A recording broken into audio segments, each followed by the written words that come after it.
pasti berlalu, menerpa hidupmu. Bersabar dan berdoa pada Tuhanmu. Jangan menyerah.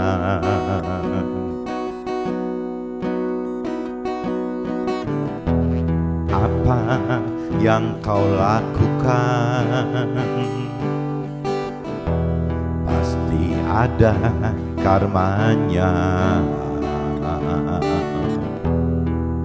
Jangan berdusta, bertobatlah engkau, wahai manusia. Bersyukurlah engkau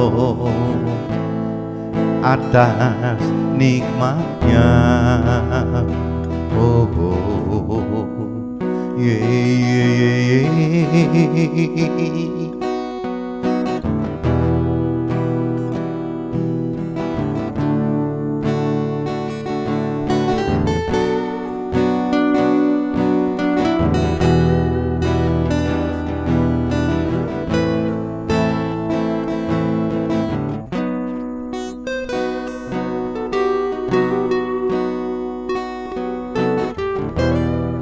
Hidup itu indah,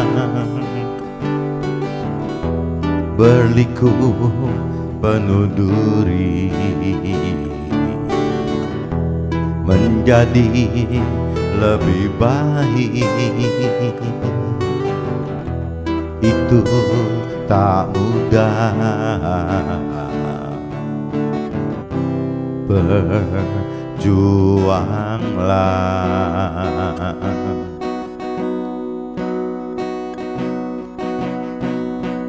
bertobatlah engkau, wahai manusia.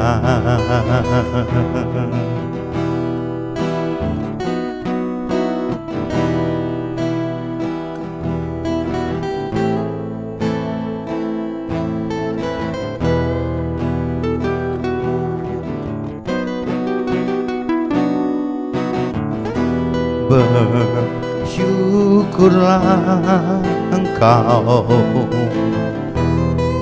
atas nikmatnya.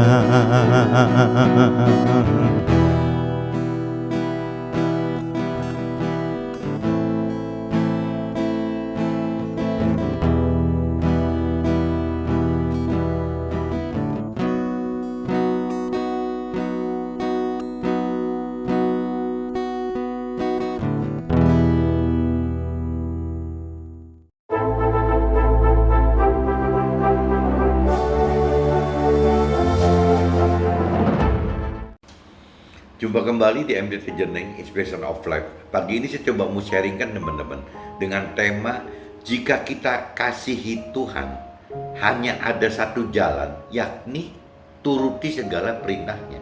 Itu firman Tuhan katakan begitu teman. Jadi apabila di hati kita memang benar-benar mengasihi Tuhan, bentuk kasih itu adalah ya hanya ada satu jalan dengan ya mengikuti, melakukan itu, menuruti, melakukan segala perintahnya dalam firman-Nya Tuhan. Jadi tidak ada cara lain teman. Jadi kalau orang yang belum mengerti akan firman Tuhan, biasanya bentuk kasih itu ya hanya dari perasaan saja, dari pikiran, perasaan dan kehendaknya sendiri, bahwa mereka menganggap bahwa ya mereka mengasihi Tuhan itu. Tapi kalau bagi yang sudah lebih dalam mengerti akan firman Tuhan, bahwa mengasihi Tuhan itu tidak ada jalan lain yang harus melakukan firman Tuhan, harus menuruti apa perintah dan peraturan firman Tuhan itu. Nah ini bedanya di sini teman-teman. Jadi banyak sekali orang-orang yang beranggapan bahwa mereka sudah mengasihi Tuhan, tapi bentuknya salah kaprah itu. Dan firman juga ingatkan teman-teman, jadi jangan sampai mengaku percaya Tuhan, mengaku, mengenal dan mengerti akan firman Tuhan, tetapi hanya di mulut saja, ya cuman ya percaya Tuhan, ya kenal Tuhan itu. Tapi dalam realitanya ya percayanya percaya dengan jiwanya sendiri, dengan jiwa mereka sendiri, dengan pikiran perasaan kehendaknya sendiri saja. Dan mengenalnya pun sama, dan mengenal dalam arti kata ya sesuai dengan pengertian apa pikiran perasaan dan kehendak sendiri, bahwa mereka mengenal gitu. Nah ini yang jadi tidak benar gitu. Nah ini saya coba baca dulu teman-teman di kitab Lukas, bahwa kendala untuk melakukan firman itu bukan hal mudah teman-teman. Jadi kalau kita bicara di kitab Lukas pasal 22 ayat 39-46 bicara Yesus gitu, kalau secara universal disebutnya Nabi Isa, itu ya tetap kendalanya gitu teman, tidak mudah. Seorang Nabi Isa pun, seorang Yesus pun gitu, ya saat melakukan firman Tuhan itu ya sampai ketakutan teman. Apalagi kita, cerita kita, kalau sebelum kita mungkin sebelum Yesus ada Nabi Musa juga. Nabi Musa juga saya rasa juga akan melakukan firman Tuhan, menuruti apa yang firman Tuhan katakan, apa yang perintah Tuhan perintah dan peraturkan. Rasanya tetap ada ketakutan, meskipun bentuk ketakutan itu kan macam-macam dong. Ya ada ketakutan seperti mungkin Nabi Musa itu ketakutan masa depan gitu. Ya masa sih sekian lama dipendam gitu, seolah-olah diproses, jadi seperti dikucilkan gitu di padang rumput untuk menjadi gembala domba itu selama 40 tahun loh teman-teman.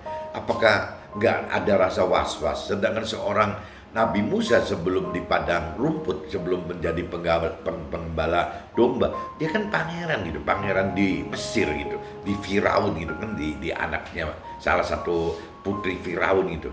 Nah ini ya pasti kan kehidupannya beda teman-teman. Dari mulai lahir ya sampai umur 40 ada di Mesir gitu, di kerajaan 40 sampai 80 seolah-olah ada jeda masa waktu yang dikucilkan itu ya selama 40 tahun juga. Nah ini kan prosesnya Nabi Musa gitu.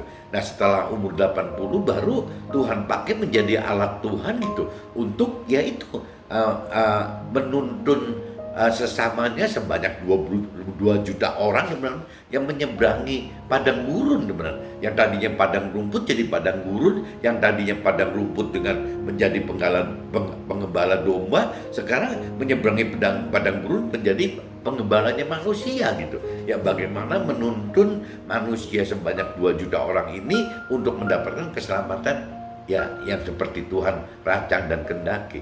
Meskipun dalam prakteknya perjalanan 40 tahun itu tuh teman-teman, yang katanya sebenarnya dalam waktu 2 minggu 4 minggu aja sudah nyampe ke kota yang Tuhan maksud, tapi Tuhan putarkan 40 tahun ya dengan asumsi karena orang-orang yang berdosa mungkin udah dewasa, tua secara fisik tua gitu, tidak bisa berubah, ya akhirnya pada meninggal di padang gurun teman-teman. Jadi akhirnya yang masuk ke kota yang dijanjikan Tuhan itu cuman ya generasi keturunannya gitu, yang muda-muda, nah paling dikawal sama Yosua sama Kaleb gitu, yang sudah berumurnya gitu. Ceritanya begitu. Jadi untuk mengikuti, menuruti perintah peraturan Tuhan itu tidak mudah. Jadi seorang Nabi Isa, seorang Yesus aja juga akan mengalami ketakutan. Nah ini saya coba baca teman-teman di kitab Lukas pasal 22 ayat 39 sampai 46 gitu. Judul periklopnya di Taman Getsemani. Getsemani berarti kan ya tempatnya waktu itu jadi Yesus sempat berdoa gitu. Lalu pergilah Yesus keluar kota dan sebagaimana biasa ia menuju Bukit Zaitun. Murid-muridnya juga mengikuti dia. Setelah tiba di tempat itu, ia berkata kepada mereka, "Berdoalah supaya kamu jangan jatuh ke dalam pencobaan." Kemudian ia menjauhkan diri dari mereka kira-kira sepelemparan batu jaraknya. Lalu ia berlutut dan berdoa katanya, "Ya Bapakku, jikalau engkau mau, ambillah cawan ini daripadaku, tetapi bukanlah kehendakku, melainkan kehendak-Mu yang terjadi." Nah ini kan sudah mulai bentuk rasa ketakutan dari si Yesus gitu teman-teman, bahwa ya kalau Yesus boleh nawar, ya apa yang akan terjadi ini bisa terhindarkan gitu. Tapi kalau memang Tuhan Allah menghendaki Yesus tidak menghindar dari apa yang dihadapi, ya Yesus katakan ya biarlah terjadi gitu, seperti yang Tuhan Allah kehendaki. Dia masih dengan, kalau dia tidak takut, kalau Yesus tidak takut, tidak mungkin doanya seperti ini gitu. Ya karena dia takut, Yesus takut, makanya doanya seperti ini gitu. Maka seorang malaikat dari langit menampakkan diri kepadanya untuk memberi kekuatan kepadanya. Nah itu kalau tanpa ada malaikat gitu. Ya ini kan kembali lagi kalau bicara dari sisi kita gitu. Seorang Yesus itu kan ada roh Tuhannya gitu, ada Roh Kudus yang di dalam Yesus. Nah ini bisa juga malaikat ini bentuknya ya roh Tuhan, Roh Kudus itu gitu tuh. Ya untuk memberikan kekuatan pada kita. Nah kita juga sama dengan berita gembiranya, kita semua itu Tuhan Allah berikan facility, prioritas itu juga sama. Ada Roh Tuhan di dalam kita. Masalahnya tinggal kita kenal atau tidak, kita mengerti atau tidak bahwa ada Roh Tuhan di dalam kita, dan kita menghidupkan Roh Tuhan nggak di dalam kita gitu. Ya untuk bisa menjadi penguat kekuatan kita gitu, kekuatan hidup kita gitu. Nah kekuatan yang nyata di Roh Tuhan itu ada dua teman. Satu cerita memberi satu pengertian gitu tentang arti firman Tuhan, dan yang keduanya memberi kekuatan teman bagaimana melakukan firman Tuhan.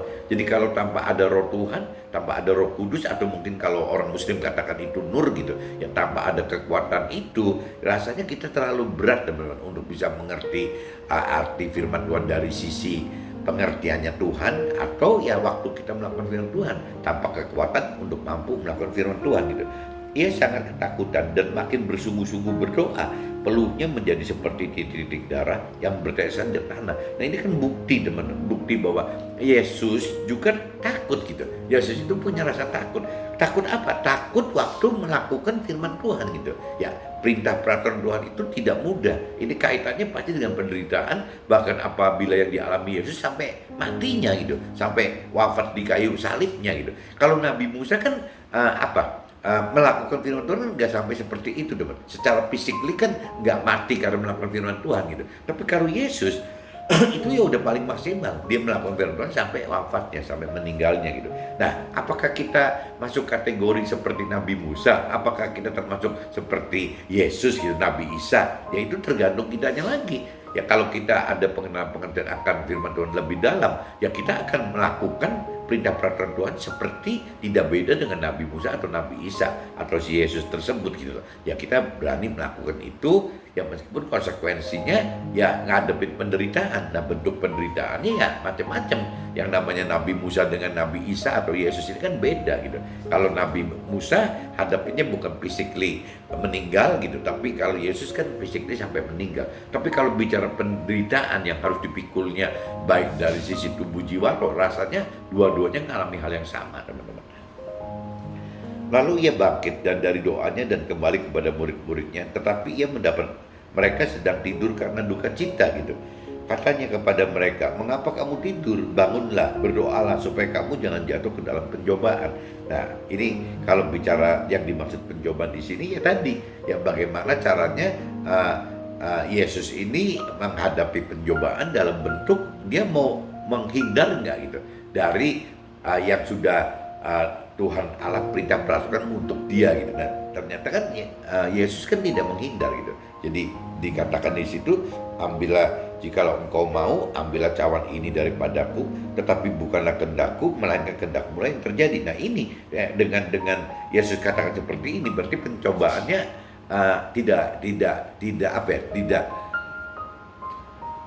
gagal gitu. Jadi Yesus tidak terjebak ke dalam pencobaan yang melanggar firman Tuhan. Jadi Yesus tetap melakukan firman Tuhan meskipun ketakutan itu.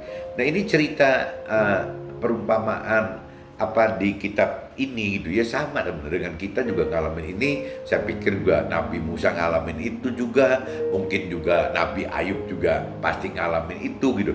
Kesaksian itu pasti ada. Bahkan kalau di cerita Nabi Ayub sampai sempat mengeluh segala macam gitu, yang mempersalahkan Tuhan gitu, ada sampai begitu. Kita juga harusnya sama teman. Tapi nggak apa-apa gitu, yang penting ujung-ujungnya ya kita udah tahu kuncinya bahwa kita harus hidupkan Roh Tuhan di dalam kita sebagai malaikat kita gitu. Jadi Roh Tuhan, Roh Kudus di dalam kita, bagaimana supaya kita mampu gitu, kuat gitu menghadapi ya saat melakukan firman Tuhan.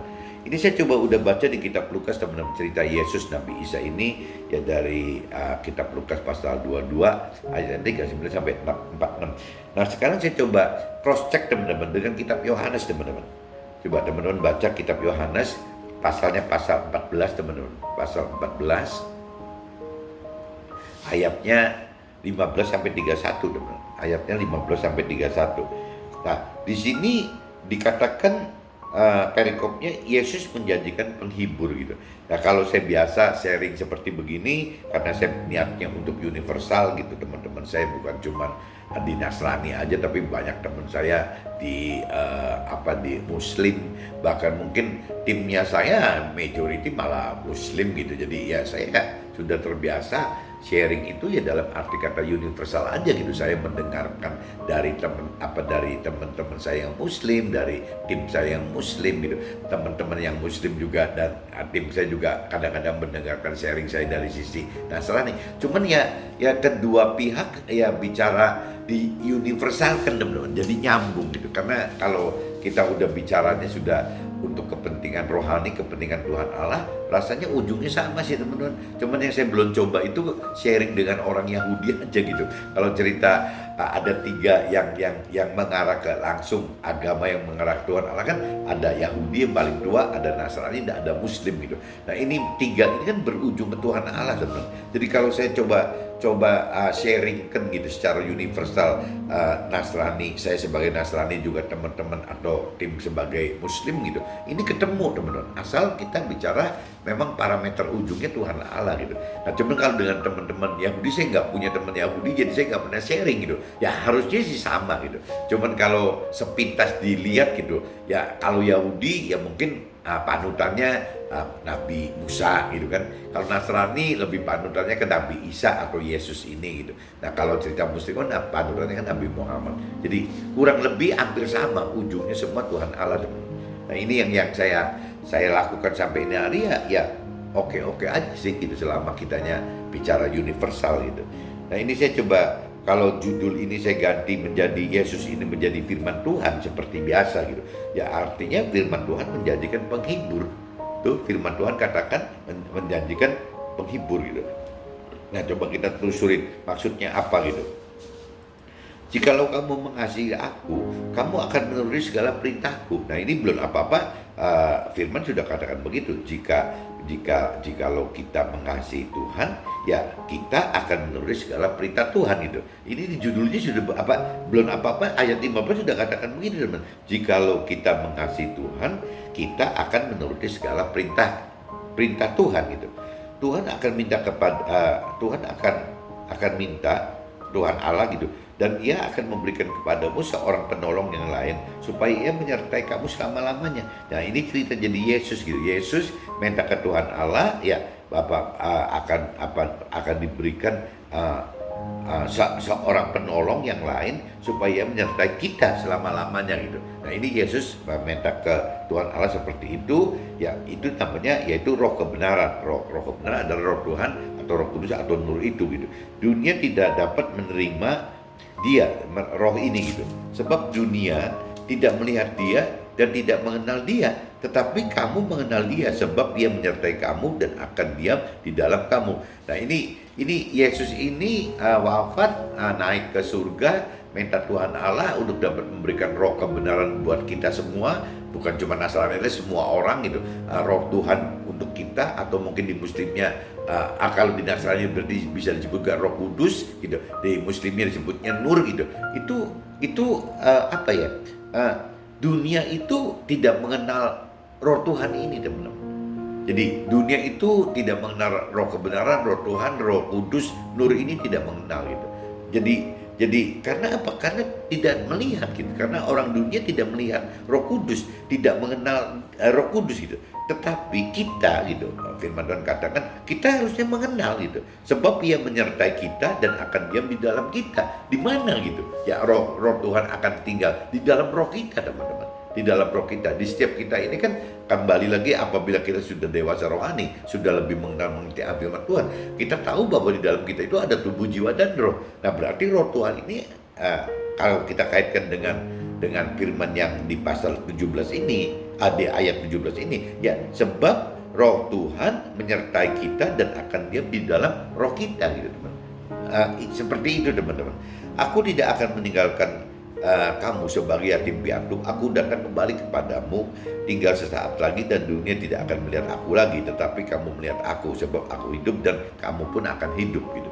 Pada waktu itulah kamu akan tahu bahwa aku di dalam Bapakku, dan kamu di dalam aku dan aku di dalam kamu, gitu.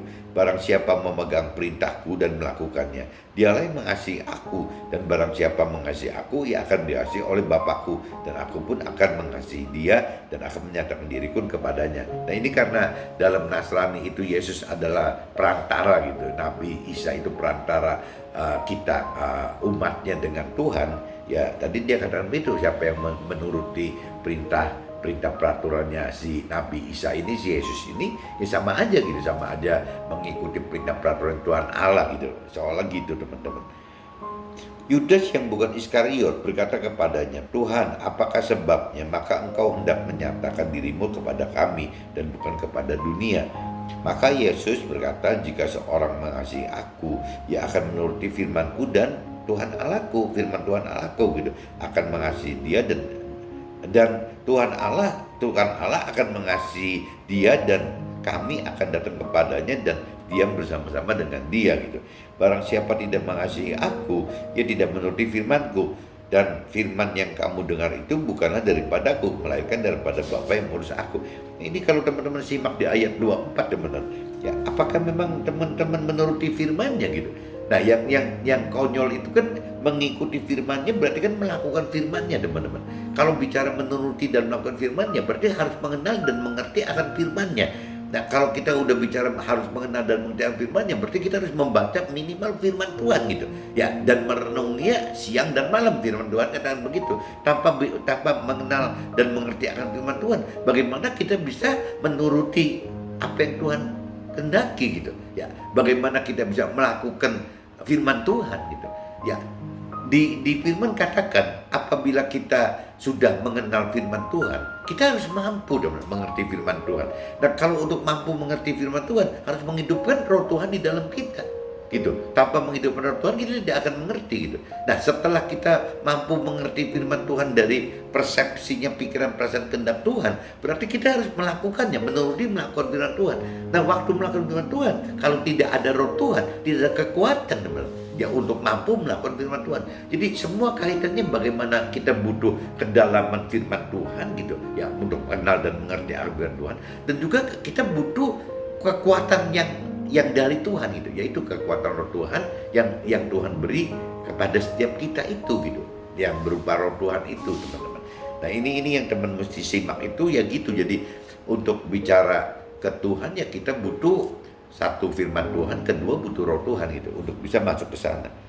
Di sini balik lagi 24 katakan, teman-teman, barang siapa tidak mengasihi aku, ia tidak menuruti firman-Ku, dan firman yang kamu dengar itu bukanlah daripadaku, melainkan dari Bapa yang mengutus aku, dari Tuhan Allah, maksudnya. Semua itu kukatakan kepadamu selagi aku berada bersama dengan kamu.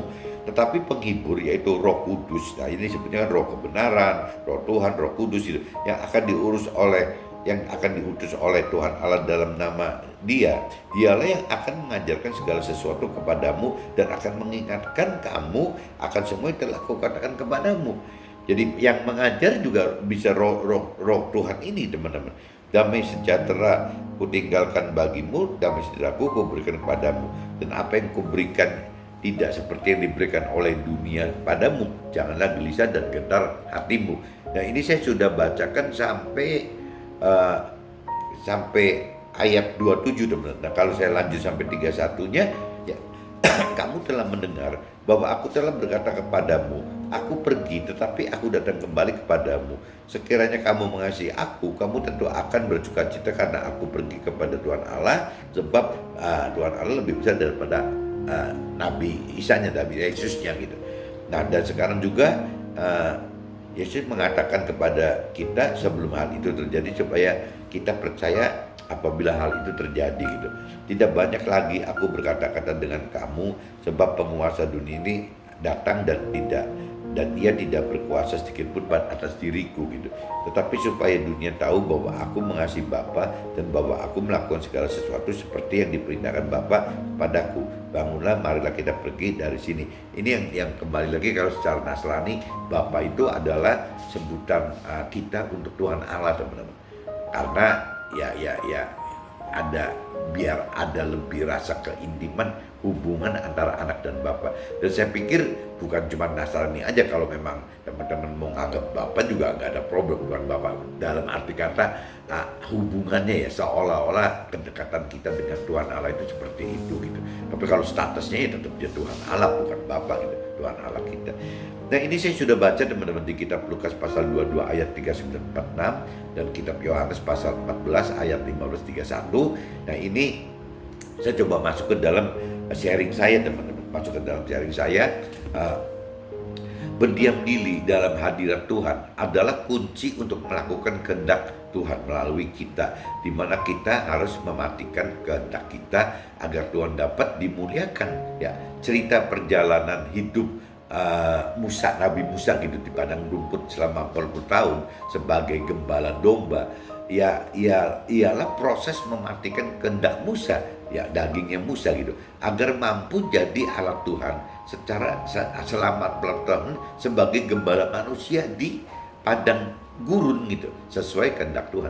Jadi maksudnya gini teman, apabila Musa tidak mengalami masa jeda atau masa proses 40 tahun di padang gurun sebagai gembala domba, rasanya tidak mudah teman untuk Musa itu menjadi gembala manusia di padang gurun juga selama 40 tahun gitu.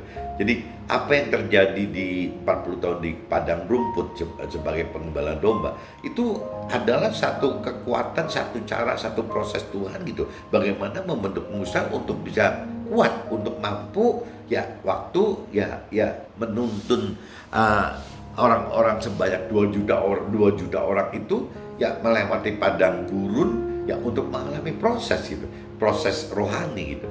Nah, kalau tanpa ada pengalaman Nabi Musa 40 tahun sebagai gembala domba di padang rumput, rasanya nggak mampu gitu. Nabi Musa akan tidak mampu gitu. Nah, ini cerita Nabi Musa gitu. Nah, kalau cerita Yesus kan mungkin lain lagi, bentuk ini kan lain. Tapi yang jelas Nabi Musa juga saya pikir 40 tahun di padang rumput itu mengalami kesulitan kali, ketakutan. Begitupun waktu Nabi Musa nuntun orang 2 juta ini nyeberangi padang gurun juga saya pikir sama gitu, mengalami rasa takut-takut juga gitu. Cuman bentuknya kan takutnya mungkin beda. Kalau cerita Yesus takut kan karena memang mau disalib, tapi kalau Nabi Musa kan bentuk salibnya bukan secara fisiknya, tapi mungkin ada di perasaan dia, di jiwa dia, ada di tubuh dia mungkin gitu, mungkin ada dalam roh dia, bisa aja seperti itu. Kita juga sama teman-teman. Proses mematikan kehendak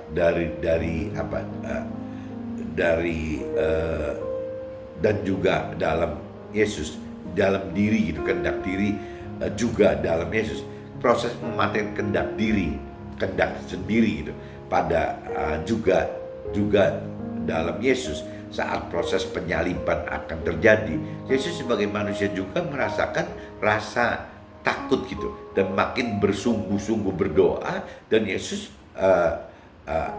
malah beriman gitu, berhasil lolos dari pencobaan ini gitu. Jadi yang tadinya rasa khawatir itu menyelimuti untuk bisa menghindar dari cawan, menghindar dari kematian di kayu salib, tapi pada akhirnya lolos gitu. Yesus lolos dari ujian cobaan itu dengan menerima bahwa pencobaan dengan tetap menyerahkan diri agar kehendak Tuhan yang terjadi sesuai rancangan Tuhan gitu. Jadi bukan seperti kalau ngikuti pikiran perasaan kehendak Yesus gitu. Yesus pengennya kalau bisa nggak usah harus menanggung penyaliban tersebut gitu. Tapi tetap Yesus katakan itu terserah Tuhan. Nah, ini dengan Yesus balikan terserah Tuhan Allah gitu, akhirnya Yesus dimenangkan, berarti tidak masuk ke jerebab dalam ujian cobaan itu, tapi dia lulus karena lolos dari ujian cobaan ini untuk menghadapi rancangan Tuhan gitu. Firman di Lukas kitab Lukas pasal 22 khususnya ayat 40, berdoalah supaya kamu jangan jatuh ke dalam pencobaan.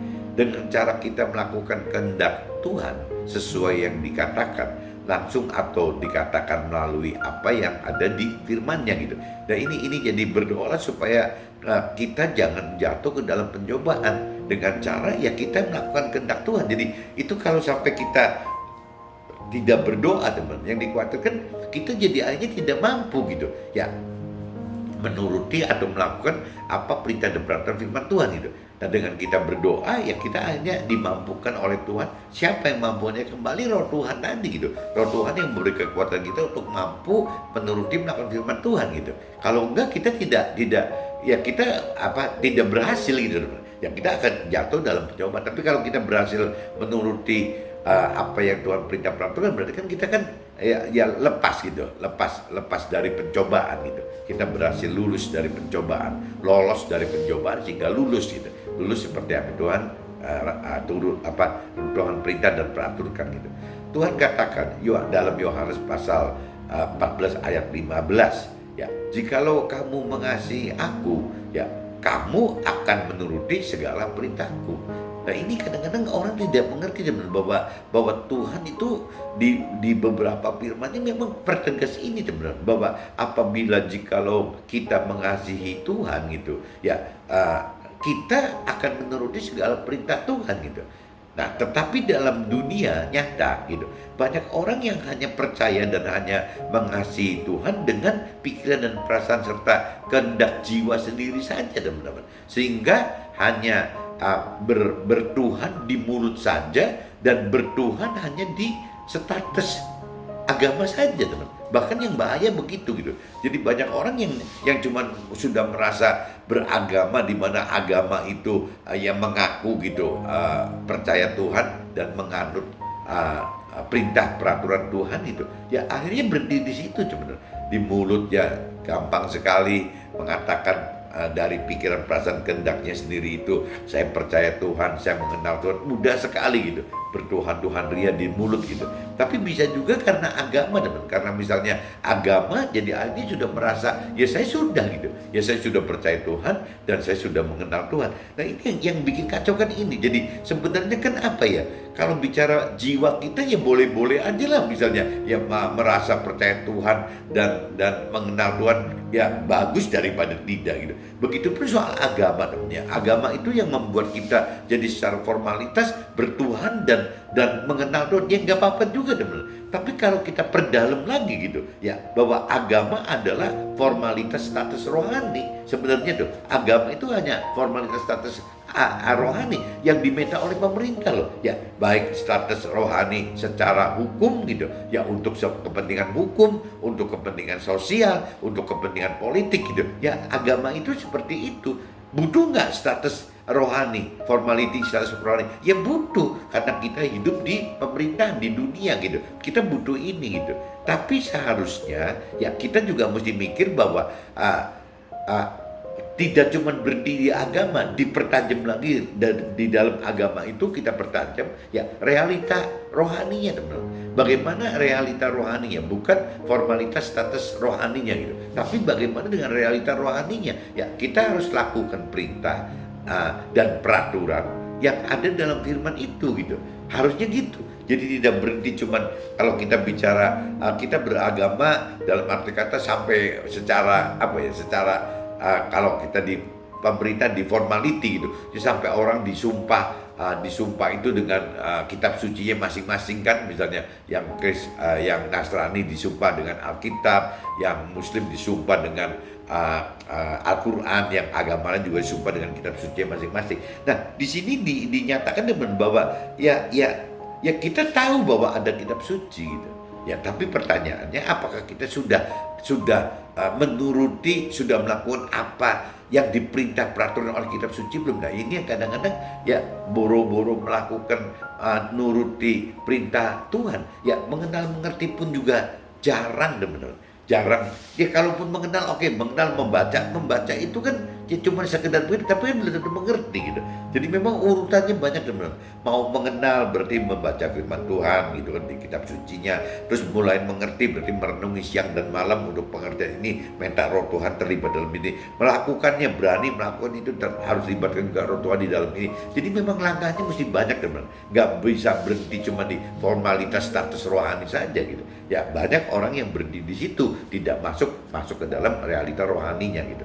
Nah Tuhan kendaki kita hidup dengan ikuti dan lakukan serta targetkan apa yang Tuhan sudah perintah serta peraturkan gitu. Ya apa sih gitu yang Tuhan maukan? Ya selain bentuk mengasihi Tuhan adalah melakukan firman Tuhan, sebenarnya kan bukan cuma sekedar melakukan firman Tuhan, teman. Ya Tuhan pengen banget satu saat setelah kita melakukan firman Tuhan, kita juga mengajarkan atau memberitakan firman Tuhan kepada sesama gitu. Itu satu. Itu secara umum gitu, secara di luar. Tapi kalau untuk kita pribadi, Tuhan itu ingin sekali kita serupa dengan Yesus gitu, serupa dengan firman Tuhan gitu. Ya bagaimana kita untuk serupa dengan Yesus, serupa dengan firman Tuhan, bahkan bisa nggak kita sempurna seperti Tuhan Allah gitu. Meskipun target sempurna Tuhan Allah, sempurnanya Tuhan Allah dengan sempurnanya kita pasti beda teman. Tapi minimal gitu. Ya kita harus tahu bahwa ya Tuhan itu pengen kita yang the best gitu, yang terbaiknya gitu. Ya, apa yang terbaiknya seperti Tuhan Allah gitu. Jadi bagaimana caranya kita sempurna seperti Tuhan Allah atau serupa dengan apa yang sudah dilakukan Yesus, apa yang diperintahkan oleh firman Tuhan gitu. Minimal itu teman. Jadi balik lagi kita hidup itu tidak cuma cukup sekedar katakan mengasihi Tuhan, tapi ya kita ya kalau mau ya seperti tema pagi ini, jika kita mengasihi Tuhan ya hanya ada satu jalan, yakni kita menuruti segala perintah peraturannya gitu. Ya kuncinya itu teman-teman. Jadi jangan cuma bentuk kasih itu berhenti cuma di jiwa kita yang selalu merasa bahwa sesuai pikiran perasaan kita sih kayaknya sudah loh mengasihi Tuhan. Ya konyol teman, kalau udah berhenti situ konyol gitu. Dan itu kembali lagi gitu, itu didasari dari pengertian yang paling penting itu ya bahwa yang namanya agama, kita jangan sampai beranggapan kalau kita sudah beragama itu berarti kita sudah pasti melakukan menuruti perintah Tuhan. Belum tentu dong. Karena agama itu secara umum diperlukan oleh sosial masyarakat gitu ya sebagai formalitas status rohani. Kalau nggak nanti repot teman, status hukumnya jadi nggak bisa, status sosial nggak bisa, status politik nggak bisa gitu. Jadi butuh gitu. Nah cuman setelah kita masuk ke dalam formalitas status rohani, kita mesti koreksi diri, kita mesti masuk ke dalam realita rohaninya. Nah realita rohani adalah bagaimana kita melakukan firman Tuhan gitu teman. Mungkin mudah-mudahan pagi ini teman-teman bisa tangkap maksud saya gitu, dan mudah-mudahan dengan cara seperti ini jadi teman-teman tidak berhenti cuma beragama saja, tapi bagaimana melakukan perintah peraturan agamanya tadi untuk menjadi realita rohani yang beneran gitu loh. Harus kita lakukan itu. Oke teman-teman, see you, bye bye.